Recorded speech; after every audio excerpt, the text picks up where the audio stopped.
Le passé de notre Provence recèle des arrivées inattendues.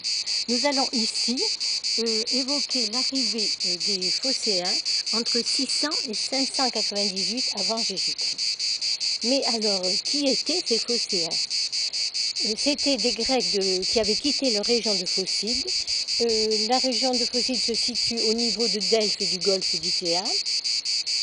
Et ils faisaient du commerce sur tous les bords de la Méditerranée. C'étaient de grands navigateurs.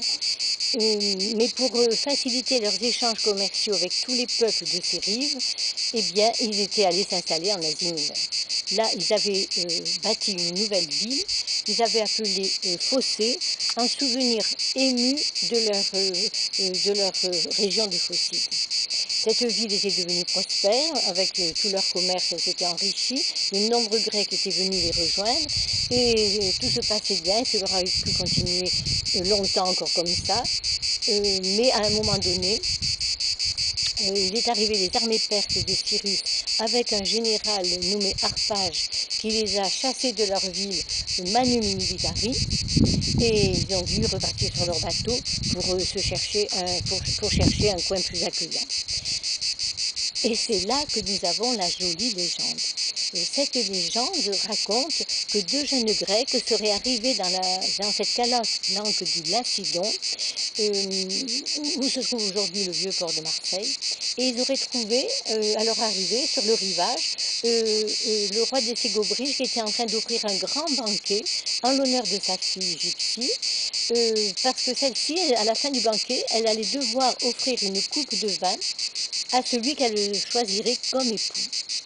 Les jeunes Grecs sont bien accueillis, on leur propose de participer même au banquet, et effectivement, à la fin du banquet, la jeune fille se lève, prend la coupe et va l'offrir au plus charmant des jeunes Grecs, à Protis.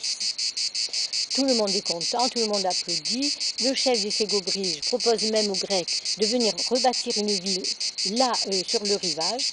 Et c'est ce qui va se passer. Les autres Grecs vont arriver, ils vont construire rapidement des maisons et des hangars pour leur commerce. Et surtout, ils vont appeler cette ville territoire des Saliens, puisque les Ségobriges, cette petite tribu ligure faisait partie de la grande confédération des Saliens. Donc, territoire des Saliens se dit en grec Massaïa. Et donc, l'arrivée de ces Grecs, ça va durer pratiquement 4 siècles, vraiment, où notre région va avoir un essor extraordinaire. Les Ligures vont s'helléniser, ils vont bénéficier de la culture grecque, ils vont apprendre beaucoup de choses, y compris à tailler la vigne et l'olivier, alors qu'ils en avaient, mais ils étaient un peu rabougris, pas très en forme. Donc, et pendant toute cette période-là, eh bien, les Grecs, eux, ne vont jamais oublier leurs racines grecques. Et comme toutes les villes grecques, c'était pour eux un devoir sacré d'aller offrir un trésor au dieu Apollon, qui est vénéré sur le site de Delphes, où il a son temple, et la Pythie qui officie dans ce temple. Et donc finalement, les Grecs de Massaïa vont pouvoir avoir assez d'argent pour élever à leur tour un petit trésor, le trésor des Massaïotes, et c'est comme un petit temple, et dans lequel ils mettaient de l'or, de l'argent, des vases, etc., tout ce qu'ils pouvaient pour offrir aux dieux. Et seulement ce petit temple des Massaïotes aujourd'hui est tout en ruine. On le voit encore aux côtés de la Tolosse de la Marmaria, en dessous du site. Mais on peut se rendre compte de comment étaient ces trésors, parce qu'il reste debout le trésor des Athéniens. Il est donc celui-là juste à l'entrée du site, au niveau même du mur polygonal qui soutient le temple pour Apollon, où officiait la Pythie dont je parlais. Et tout le reste du site est étagé sur le mont Parnasse, qui est absolument magnifique comme site, qui domine la mer face au golfe d'Icéa. Alors pendant ces 4 siècles, eh bien, les Grecs vont continuer leur commerce, évidemment. Ils vont échanger avec les Ligures de l'arrière-pays. Ils vont même pénétrer dans le Rhône et trouver la petite tribu d'Arélas sur sa colline. Ils vont remonter jusqu'à Aouegno, qui deviendra Avignon plus tard, et ce qui veut dire la ville du vent violent. Et surtout, ils vont installer des comptoirs commerciaux un peu partout, y compris le long de la Méditerranée. Et là, l'Emporion qui sera situé juste en bas du col de la Turbie, ils vont l'appeler Monoïkos parce qu'en haut de ce col, ils ont élevé un petit sanctuaire à leur dieu Héraclès, et ils vont l'appeler le sanctuaire d'Héraclès Monoïkos. Alors les linguistes ont cherché en vain une racine grecque à ce mot de Monoïkos, et comme ils ne l'ont pas trouvé, ils ont pensé que peut-être les Grecs avaient tout simplement pris le nom de la tribu ligure qui vivait en haut de ce col, ou bien de la bourgade, ce qui est possible. Et puis peut-être qu'à ce moment-là, phonétiquement, les Grecs auraient hellénisé le nom et s'auraient donné Monoïkos. Et donc cette évolution phonétique a certainement encore prospéré, puisque nous aujourd'hui nous ne disons plus Monoïkos, mais nous disons Monaco. Alors entre 300 et 200 avant Jésus-Christ, il va arriver une deuxième vague de Celtes sur notre région, mais celle-là, elle va être très violente, beaucoup plus que celle qui avait eu lieu entre 900 et 200. Là, les Celtes étaient peu nombreux, peu vindicatifs, les trois quarts avaient même poursuivi leur chemin jusque au pays des Ibères. Donc dans les textes anciens, on ne parle pas encore de peuple celto-ligure, mais par contre, après cette seconde vague de Celtes, entre 300 et 200, là, ils vont brûler beaucoup de bourgades des Ligures, ils vont tuer beaucoup de Ligures, ça va être dramatique, mais au bout de pas mal de dizaines d'années, eh bien, va apparaître effectivement dans les textes anciens ce terme de celto-ligure. Alors, lorsque il se passe tout ça chez nous, il ne faut pas oublier que les Romains, eux, ont fondé Rome en 750 avant Jésus-Christ, c'est-à-dire 150 ans avant l'arrivée des Phocéens à Marseille, à Massalia.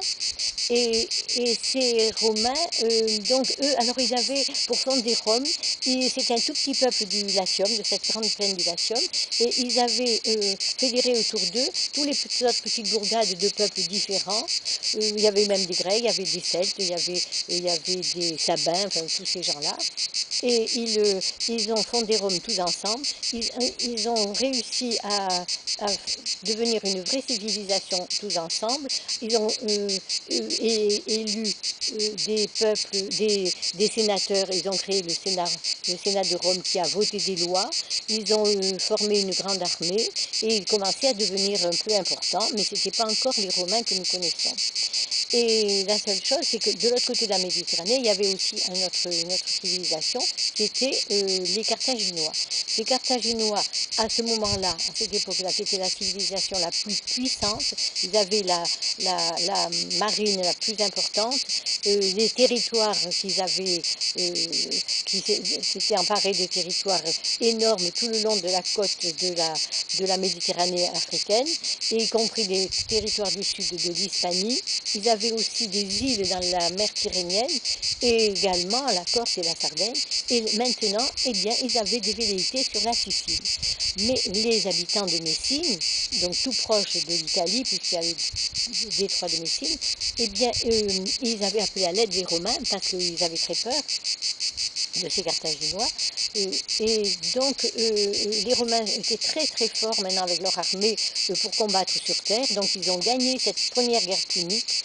Le mot punique vient du grec et veut dire phénicien, parce que les Carthaginois, à l'origine, ce sont des Phéniciens. civilisation. Donc ils ont gagné la Première Guerre punique, mais ça n'allait pas s'arrêter là, parce que il se profilait une seconde bataille, et cette fois c'était une bataille navale, et les Romains n'avaient pas de flotte, ils n'étaient pas navigateurs du tout, ils n'étaient même pas marins, ils n'avaient pas de bateaux, donc ils ont vite construit 120 bateaux, et surtout ils sont venus demander l'aide des Massaliotes, comme nous le savons, qui étaient d'excellents navigateurs, et qui avaient de très bons bateaux. Donc, à l'aide des Massaliotes, eh bien, les Romains vont gagner la deuxième guerre punique en 218 avant Jésus-Christ, et ça va être tellement formidable aux yeux du Sénat de Rome, qui vont considérer les Massaliotes comme des alliés, mais même mieux que ça, ils vont élever Massalia à l'égal de Rome. Et alors là, il faut se rendre compte comme c'était extraordinaire, en sachant la haute estime que les Romains avaient d'eux-mêmes. Donc, pour les Romains, ça ne s'arrête pas là, parce que ils ont pris goût à la mer, ils ont vu que c'était pas si compliqué que ça. Donc du coup, le siècle suivant, donc ça sera en 146 avant Jésus-Christ, ils vont traverser la Méditerranée et ils vont aller attaquer Carthage, carrément la capitale. Ils vont réduire cette ville de 2 millions d'habitants, ils vont ne laisser que des ruines fumantes, tuer tous les habitants, et s'emparer de tous les territoires des Carthaginois, des villes, de l'or de toutes ces villes, de toutes ces richesses qu'ont amassé tous les Carthaginois depuis pas mal de siècles. Et effectivement, c'est cela qui va donner le départ à Rome pour leur futur empire. Ils vont commencer avec ces territoires-là. Et aussi financièrement, avec l'argent, ils vont pouvoir avoir davantage d'armées, davantage de soldats, davantage de richesses. Et à qui ils vont le devoir en fait, si on regarde bien? Eh bien, grâce aux Massaliotes. Parce que si les Massaliotes n'étaient pas venus les aider pour la deuxième guerre punique, ils n'auraient pas vu comment c'était finalement pas si compliqué que ça, que de naviguer. Enfin bref, toutefois, toujours est-il qu'ils sont arrivés à devenir puissants à partir de leur conquête de Carthage. Donc ce que je n'ai pas évoqué, que je voulais vous signaler aussi, c'est que nous pouvons nous poser une question au sujet de cette jolie légende, parce que est-ce que, il y a quand même des questions qu'on se pose, est-ce que ces deux jeunes règles ne sont pas arrivées par hasard? On nous dit qu'ils sont arrivés par hasard dans cette calanque, mais est-ce qu'ils ne connaissaient pas déjà tous les coins et les recoins de la Méditerranée depuis le temps qu'ils commerçaient dans toute cette mer, et avec tous ces peuples surtout? Donc, alors premièrement, ils connaissaient certainement cette calanque du Lacidon, qui était une calanque très bien abritée des vents forts. Bon, ensuite, peut-être avaient-ils déjà commercé et fait des échanges avec les Ségobris et les autres Saliens. Et puis troisièmement, est-ce que nous ne pouvons pas aussi nous demander si, en plus qu'ils étaient venus faire tout ça, si ils n'avaient pas, Gypsis et Protis ne se connaissaient pas déjà? Vous voyez, un beau point d'interrogation. Voilà, alors nous allons faire une prochaine petite vidéo, et cette fois, ça va être très intéressant parce que nous allons voir que ça va être au tour des Massaliotes de demander l'aide des Romains. Alors, à bientôt.